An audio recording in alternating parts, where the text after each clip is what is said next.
আমাদের পথ মত ভিন্ন হতে পারে, আমাদের মধ্যে বিভিন্ন ইস্যুতে বিতর্ক বিরোধ থাকতে পারে, তবে আমাদের মধ্যেকার বিতর্ক বিরোধ যেন শত্রুতায় রূপ না নেয়।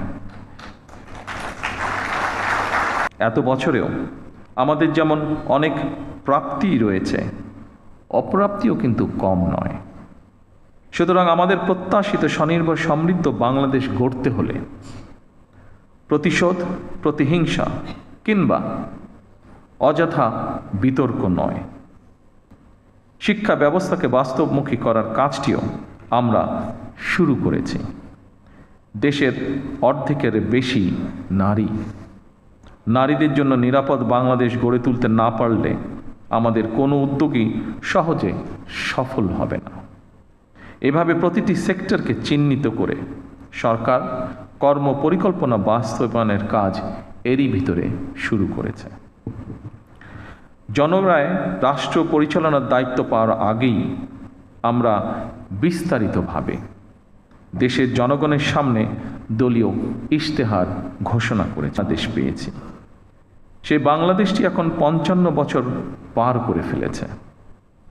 শহীদ রাষ্ট্রপতি জিয়াউর রহমান বলতেন, জাতীয় ঐক্য আমাদের শক্তি, ভবিষ্যৎ সে ব্যাপারে আমাদের সবাইকে অত্যন্ত সতর্ক থাকা জরুরি, কারণ বাংলাদেশের স্বার্থ বিরোধী চক্র এখনো সুযোগের অপেক্ষায় রয়েছে। সম্মানিত সুধীবৃন্দ, সম্মানিত সভাপতি, দুর্নীতি দুঃশাসনে পর্যদস্ত একটি ভঙ্গুর অর্থনীতি, দুর্বল শাসন কাঠামো আর অবনতিশীল আইনশৃঙ্খলা পরিস্থিতির ভেতর দিয়ে নতুন সরকার যাত্রা শুরু করেছে। আইনশৃঙ্খলা পরিস্থিতির উন্নয়ন, দুর্নীতি নিয়ন্ত্রণের মাধ্যমে জনজীবনে শান্তি, নিরাপত্তা ফিরিয়ে আনাই হচ্ছে আমাদের সরকারের অন্যতম প্রধান অগ্রাধিকার। বাংলাদেশের বর্তমানে এক বিশাল সংখ্যক কর্মক্ষম জনগোষ্ঠী রয়েছে।